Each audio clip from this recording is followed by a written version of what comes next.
I still remember the day John and I decided to start saving for our dream home. It was a crisp autumn evening, and we were walking through a charming neighborhood, admiring the beautiful houses with their perfectly manicured lawns and inviting front porches.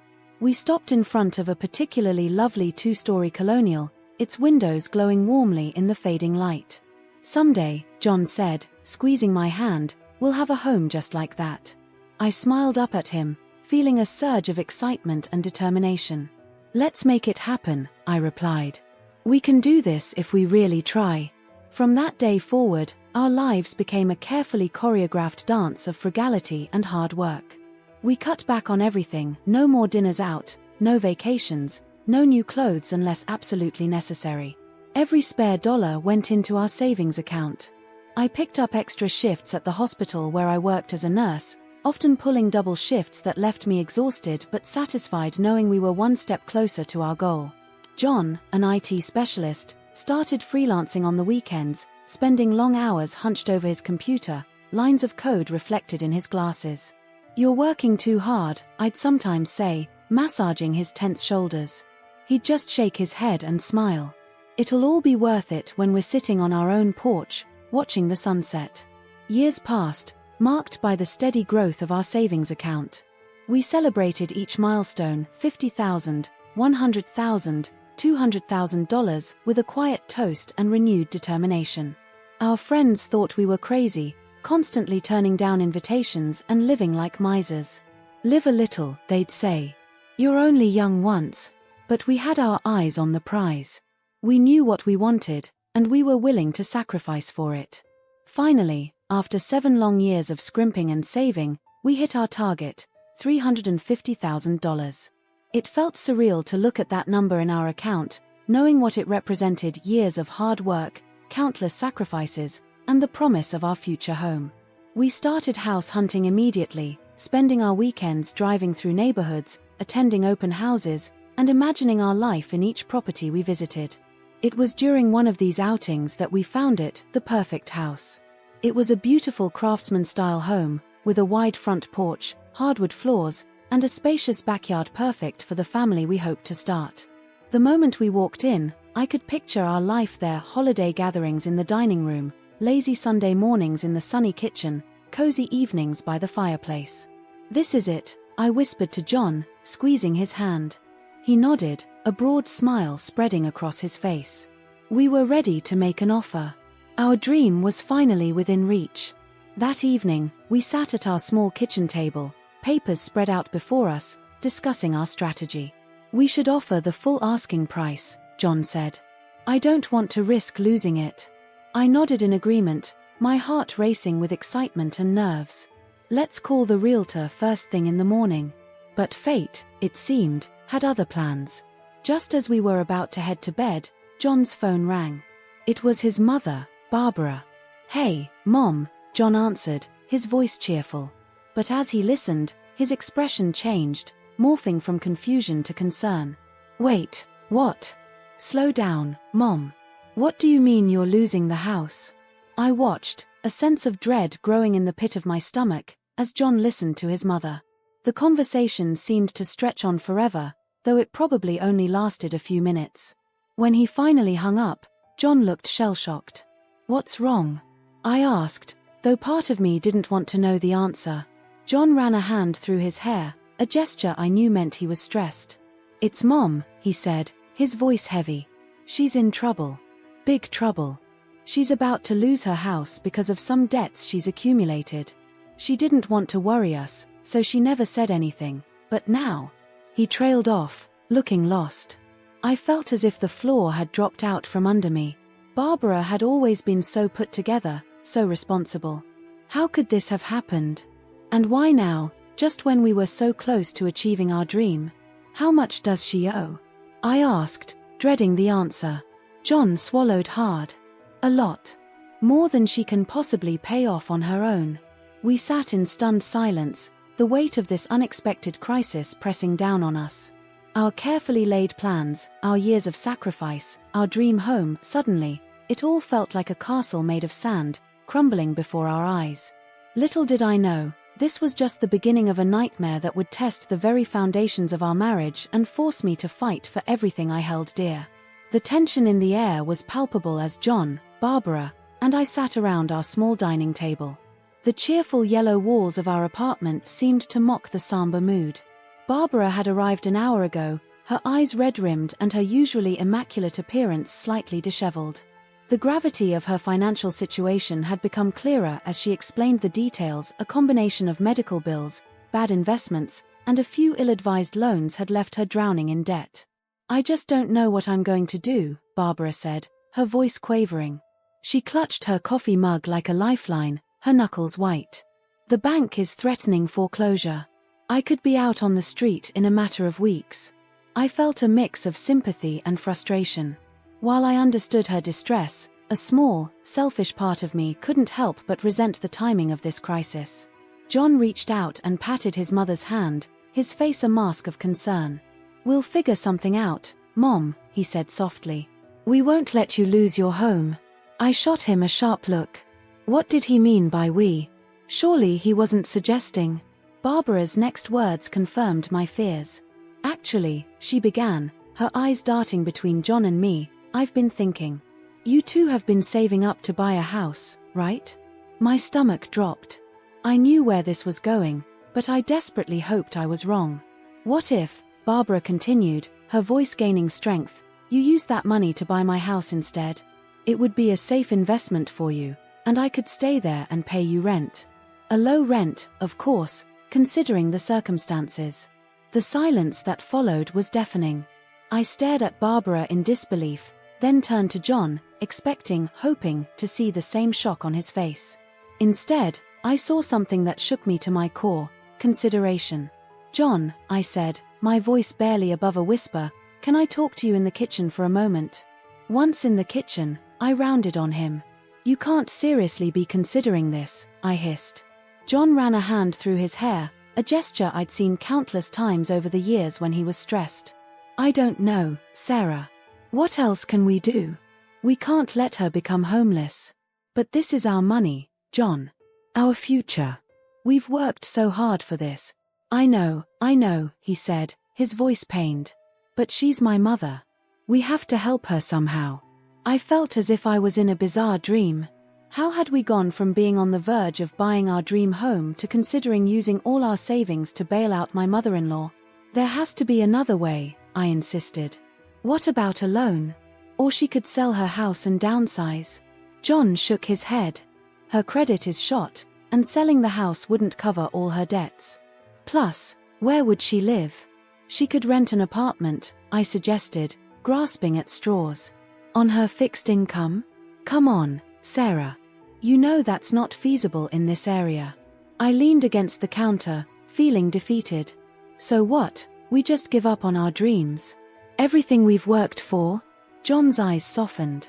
He stepped closer, putting his hands on my shoulders. "It wouldn't be giving up. We'd still have a house, it would just be a different one than we planned. And we'd be helping family. Isn't that important too?" I shrugged off his hands, anger bubbling up inside me. "Don't try to guilt me, John. This isn't fair, and you know it." Before he could respond, Barbara's voice came from the dining room. "Is everything okay in there?" We exchanged a look before John called back. "We're coming, Mom. Just discussing some options." As we returned to the table, I felt like I was walking to my own execution. Barbara looked up at us expectantly, hope shining in her eyes. It made me feel like a monster for even considering saying no. "We haven't made any decisions yet," John said carefully, sitting down. "This is a big thing to consider. We need some time to talk it over." Barbara nodded, but I could see the relief in her posture. She thought we were going to agree. I felt sick. Of course," she said. "I understand. It's a lot to ask. But just think, it could be a wonderful solution for all of us. You'd be landlords, building equity. And I'd have stability, knowing I'm living in a home owned by family who won't suddenly raise the rent or kick me out." I forced a tight smile, not trusting myself to speak. John, ever the diplomat, said, "We'll definitely give it serious thought, Mom. We just need some time." As Barbara prepared to leave, hugging us both tightly, I felt a sense of unreality. How had this become our life? How had our carefully laid plans been so thoroughly derailed in the space of a single evening? Once she was gone, John turned to me. "We should talk about this," he said. I shook my head, feeling overwhelmed. "Not tonight. I can't think about this right now." He nodded, looking as exhausted as I felt. "Okay. We'll sleep on it and discuss it tomorrow." As I lay in bed that night, sleep eluding me, I couldn't shake the feeling that our dream was slipping away. The house we'd fallen in love with, the future we'd planned, it all seemed to be dissolving before my eyes. And what scared me most was the realization that John and I might not be on the same page anymore. I turned to look at him, his face peaceful in sleep, and wondered, how far would he go to help his mother? And at what cost to us, to our future? As dawn broke, I was no closer to an answer, but one thing was clear: our journey was far from over, and the road ahead looked rockier than I could have ever imagined. The days following Barbara's unexpected proposal were a blur of heated discussions and sleepless nights. Our small apartment, once a haven of love and shared dreams, had become a battleground. John and I circled each other warily, each conversation threatening to explode into another argument. "Sarah, we need to make a decision," John said one evening, his voice strained. We were sitting at opposite ends of the couch, the distance between us feeling more like miles than inches. I took a deep breath, trying to keep my voice steady. "I thought we had made a decision. This is our money, John. Our future. We can't just give it away." John's jaw tightened. "We're not giving it away. We'd be buying a house, just like we planned. It's an investment." "An investment?" I scoffed. "In what?" "Your mother's poor financial decisions." As soon as the words left my mouth, I regretted them. John's face darkened with anger. "That's not fair, and you know it. She's family, Sarah. We can't just abandon her." "And what about us?" I shot back, my own anger rising. "What about our plans, our dreams? Are we supposed to just abandon those?" John stood up, pacing the small living room. "We can still have those things. It'll just take a little longer." I laughed bitterly. "A little longer? John, we've been saving for 7 years. 7 years of sacrifices, of missing out on vacations, of working extra shifts. And now you want to throw it all away?" "I'm not throwing anything away." John's voice rose. "I'm trying to help my mother and find a compromise that works for everyone." "A compromise?" I stood up too, facing him. "How is this a compromise? We lose our dream home, and your mother gets bailed out of her mistakes. Where's the compromise in that?" We went back and forth like this for days, each conversation ending in frustration and hurt feelings. I tried to reason with John, to make him see the irrationality of the situation, but it was like talking to a brick wall. His mind was made up. The tension in our marriage reached a breaking point about a week after Barbara's visit. I came home from a grueling shift at the hospital to find John sitting at the kitchen table, a stack of papers in front of him. "What's all this?" I asked, dread pooling in my stomach. John looked up, his expression a mix of determination and guilt. "I've been looking at the numbers. If we buy Mom's house, we could still save enough for our own place in a few years. It's not ideal, but not ideal." I interrupted, my voice rising. "John, this is insane. We're about to throw away our entire future on a whim." "It's not a whim." John stood up, his chair scraping loudly against the floor. "This is my mother we're talking about. I can't just stand by and watch her lose everything." "And what about us?" I asked, tears of frustration stinging my eyes. "What are we losing in this scenario?" John's voice softened slightly. "We're not losing anything, Sarah. We're just adjusting our plans." I shook my head, a feeling of hopelessness washing over me. "I can't believe this is happening. I feel like I'm losing everything, our dreams, our future, and now I feel like I'm losing you too." John reached out to touch my arm, but I pulled away. "You're not losing me, Sarah. We're in this together." "Are we?" I asked, my voice barely above a whisper. "Because from where I'm standing, it feels like you've already made your choice." And it wasn't me. The hurt in John's eyes was palpable, but at that moment, I couldn't bring myself to care. I felt betrayed, not just by his decision, but by his willingness to disregard everything we'd worked for. "I need some air," I said, grabbing my keys and heading for the door. "Sarah, wait!" John called after me, but I was already gone. As I walked aimlessly through our neighborhood, tears streaming down my face, I realized that this conflict had grown beyond just the issue of the house. It had exposed a fundamental difference in our priorities, in our vision for our future.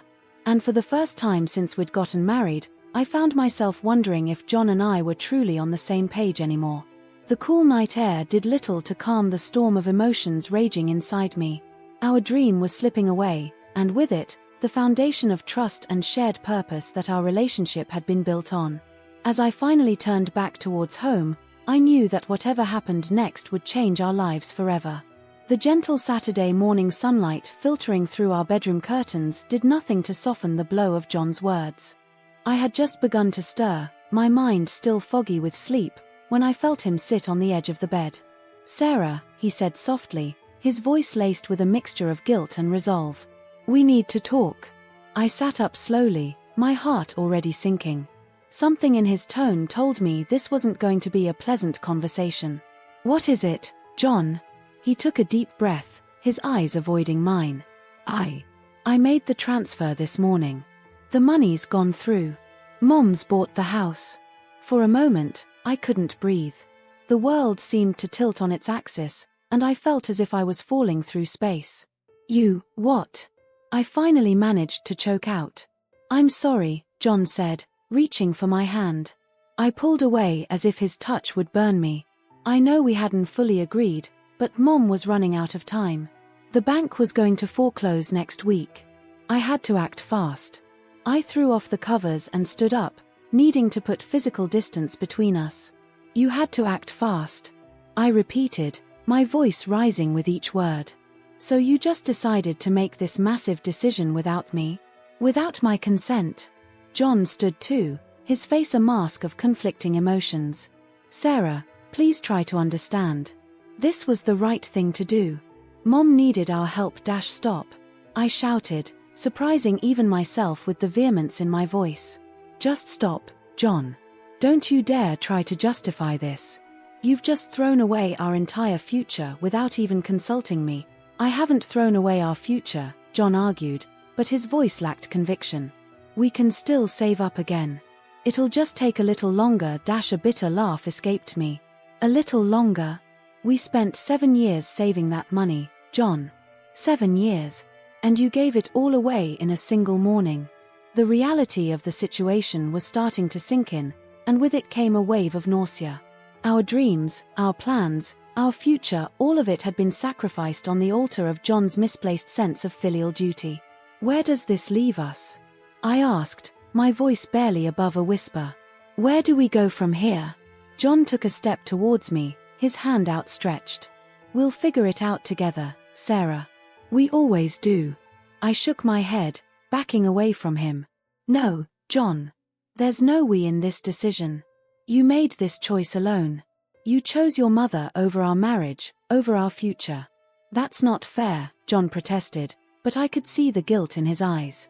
He knew, on some level, that what he'd done was a betrayal. I felt as if the ground had disappeared beneath my feet. Everything we'd worked for, everything we'd dreamed of, was gone.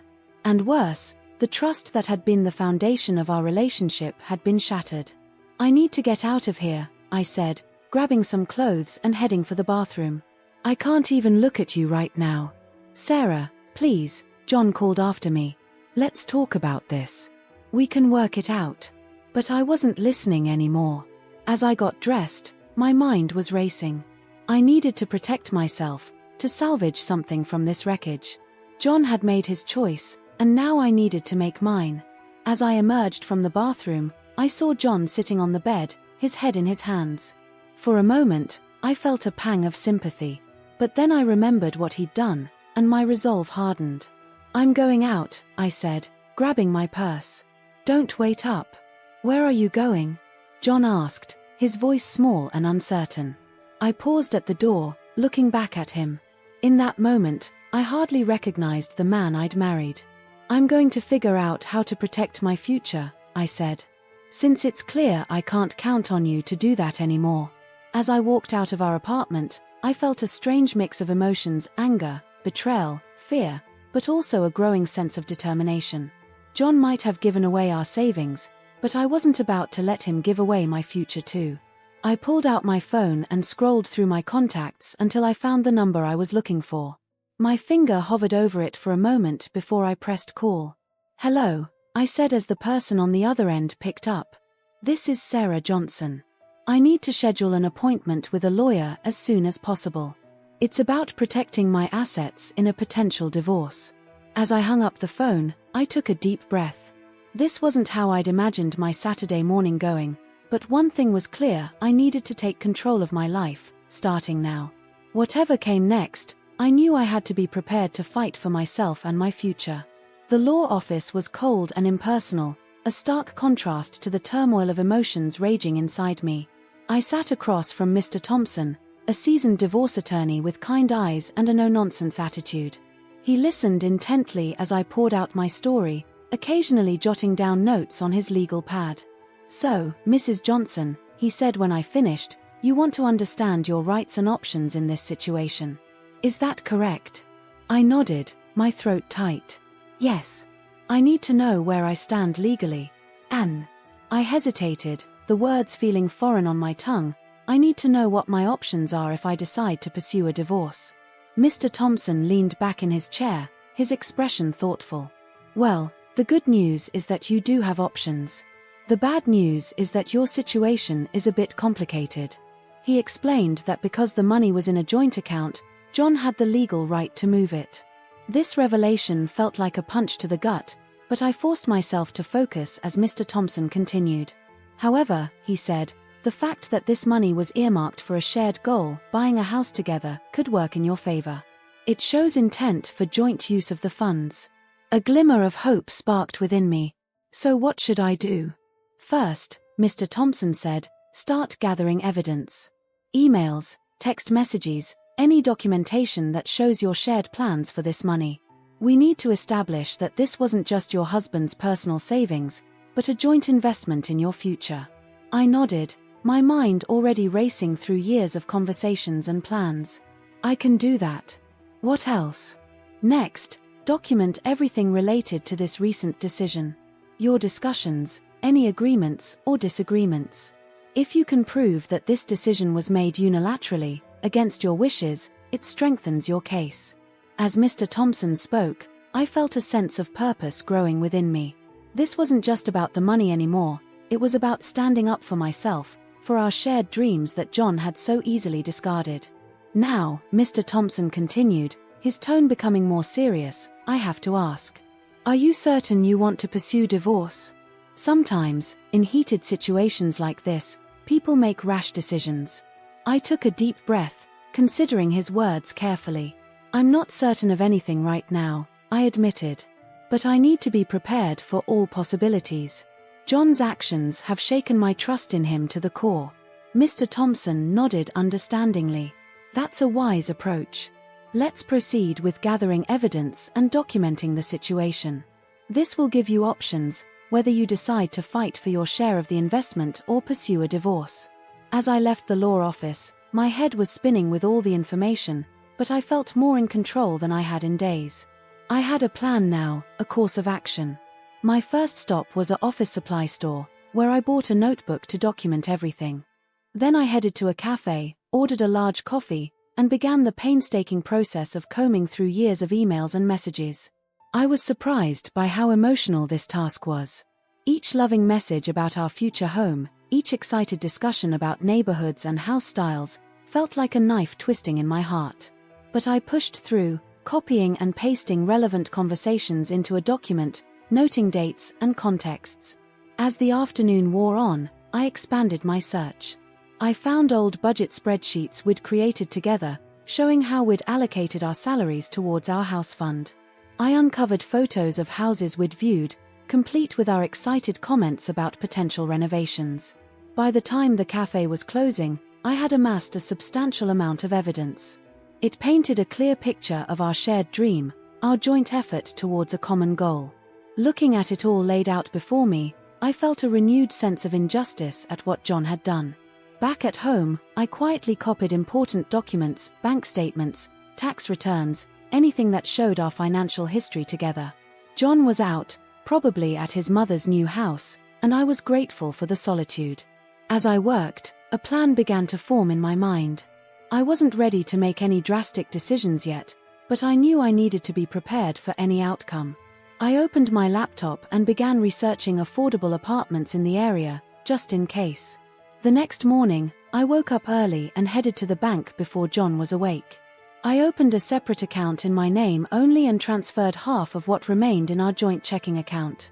It wasn't much, but it was a start, a safety net if things went south.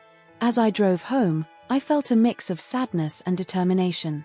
This wasn't how I had imagined my life would go, but I was resolved to protect myself and my future, no matter what it took. The day of confrontation arrived sooner than I had anticipated. Armed with a folder full of evidence and the quiet strength of legal advice, I steeled myself for what was to come. John had been walking on eggshells around me for days, and Barbara had been conspicuously absent from our lives. But today, that would change. I had asked them both to meet me at our apartment.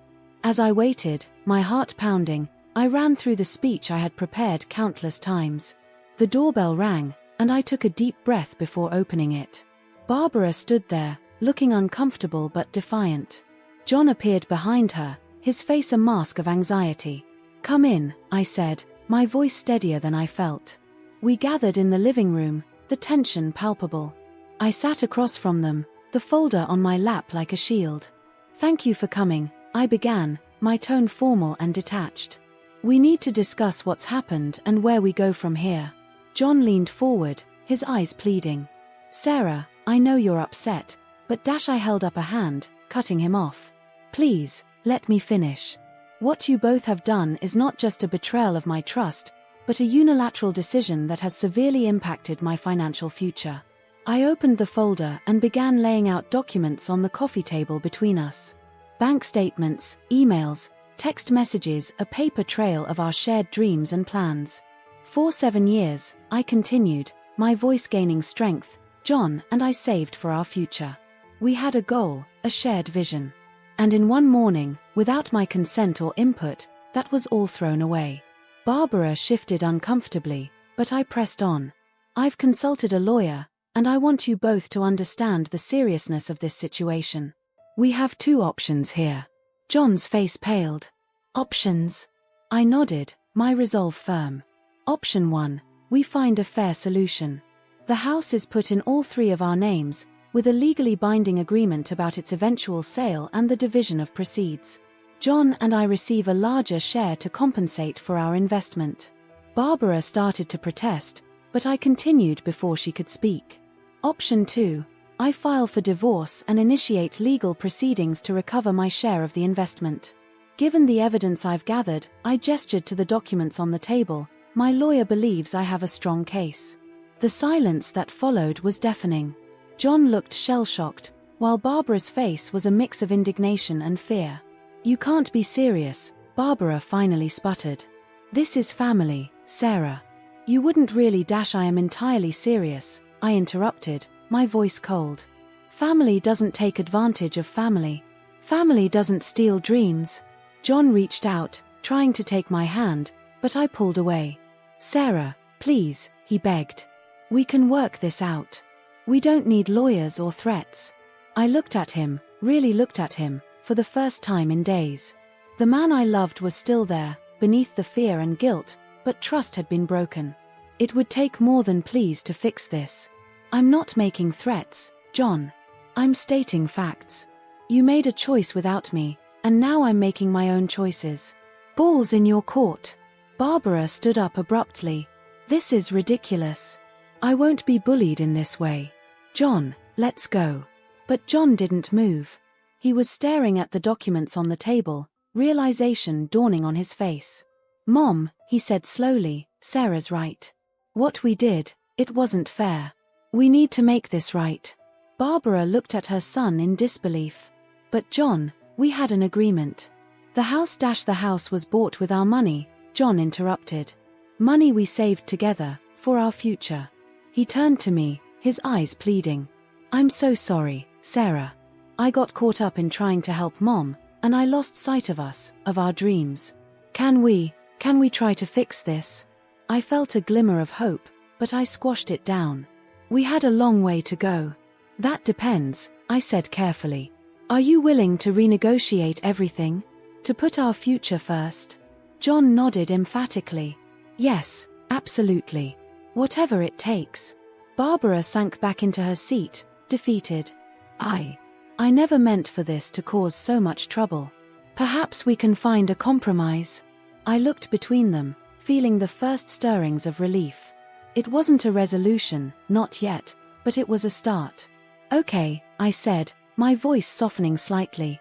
Let's talk about how we can make this right. For all of us. As we began to discuss terms, I felt a weight lift from my shoulders. The road ahead would be challenging, full of difficult conversations and compromises. But for the first time since this nightmare began, I felt a glimmer of hope. We had a chance to rebuild not just our financial future, but the trust that had been broken. It wouldn't be easy, but as I looked at John, I knew it was worth fighting for. The weeks following our confrontation were a whirlwind of negotiations, legal consultations, and emotional conversations. It wasn't easy, but slowly, we began to piece together a solution that could work for everyone. After multiple meetings with our lawyer and a mediator, we finally reached an agreement. The house would be put in all three of our names, with John and I holding a 70% share and Barbara the remaining 30%. We established a detailed contract outlining the terms of Barbara's residency, including a modest rent that would go towards household maintenance and future renovations. Most importantly, we set up a clause for the eventual sale of the house. John and I would recoup our initial investment first, with the remaining profits split according to our ownership percentages. It wasn't the dream home we had envisioned, but it was a compromise we could live with. As we signed the final documents, I felt a mix of relief and lingering sadness. It's done, John said softly, squeezing my hand. I nodded, managing a small smile. It's a start. But I knew that legal documents and financial arrangements were just the beginning. The real work lay in rebuilding the trust that had been shattered. On the recommendation of our mediator, John and I started couples therapy. Our first session was awkward and tense, with both of us struggling to express our feelings without reigniting old arguments. John, our therapist, Dr. Martinez, said gently, "Can you explain why you felt it was necessary to make that decision without consulting Sarah?" John shifted uncomfortably in his seat. I guess I panicked. Mom was in trouble, and I felt responsible. I didn't think about the long-term consequences. And Sarah, Dr. Martinez turned to me. How did that make you feel? I took a deep breath, fighting back tears. Betrayed. Like our partnership, our dreams, meant nothing to him. Like I couldn't trust him with our future. Over the weeks, we delved deeper into our issues. We uncovered patterns of communication that needed work, expectations that had gone unspoken, and fears that had driven us apart. It was painful, often leaving us emotionally drained, but it was necessary. Slowly, almost imperceptibly at first, things began to change. We started talking more openly, not just about the big issues, but about our daily lives, our hopes, our worries. We instituted a weekly State of the Union meeting, where we discussed our finances and any decisions that needed to be made together. One evening, about 3 months after the confrontation, John and I were sitting on our small balcony, watching the sunset. "I've been thinking," John said hesitantly, "maybe we could start saving again. For our own place." I looked at him, surprised. "Really? You'd want to do that?" He nodded, his eyes serious. "I know it'll take time to rebuild what we had, but I want to try. If you're willing." I felt a warmth in my chest that I hadn't experienced in months. "I'd like that," I said softly. It wasn't all smooth sailing, of course. There were still arguments, moments of doubt, times when the pain of what had happened threatened to overwhelm us. But we were committed to working through it, to rebuilding our relationship stronger than before. Our relationship with Barbara also underwent a transformation. At first, she was resentful of the new arrangement, feeling like she had lost control. But as time passed, she began to see the benefits of our more structured approach. She started taking financial management classes and even began contributing more to the household expenses as her situation improved. As I reflect on this journey, I'm struck by how much I've learned. I've learned the importance of clear communication, of setting boundaries even with family, and of standing up for myself and my dreams. I've learned that love isn't always enough, it needs to be paired with respect, trust, and shared goals. Most importantly, I've learned the value of protecting my financial interests, even within a marriage. John and I have since set up separate savings accounts in addition to our joint one, ensuring we both have a measure of financial independence. Today, as I look at our vision board for our future home, a new one we created together, I feel a sense of cautious optimism. The road ahead is still long, and there will undoubtedly be more challenges to face. But I know now that I have the strength to face them, to fight for what I believe in, and to protect my future. Our dream may have been deferred, but it's not defeated. And in its place, we're building something new, a partnership based on honesty, mutual respect, and shared responsibility. It's not the future I had imagined, but in many ways, it's stronger and more resilient than what we had before. As I close my journal, recording these thoughts, I realize that this experience, painful as it was, has given me something invaluable. The knowledge that I can weather any storm, that I have the power to shape my own destiny. And for that, despite everything, I'm grateful.